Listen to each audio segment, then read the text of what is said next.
update on the 79 Ford F150 pickup. Got the new motor in, bolted up the power steering pump and plumbed some of the wiring and whatnot. Got a little more work to do. Got to get the intake and exhaust bolted up.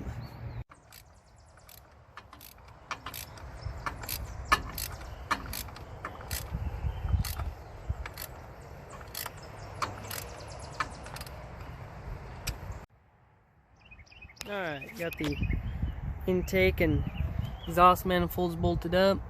Was going to use the long tube headers, but ended up using the EFI exhaust manifolds because it wouldn't fit in between the frame and the bell housing and interfered with the starter a little, so I just went ahead and used these and everything torqued down. Had to cut the gasket out to get these here to fit, but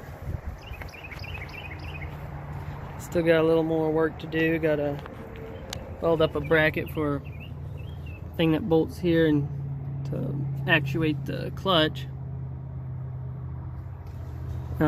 Screwed in here on the original engine. We were going to drill it, but we couldn't get it drilled, so we're just going to weld something up that probably bolts on the two transmission bolts here. Get that there to work.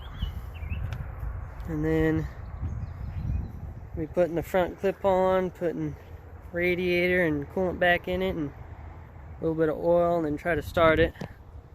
Got to rebuild the carb still. Probably do that here in a couple days.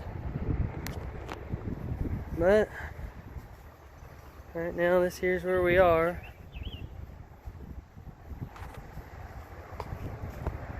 Thanks for watching.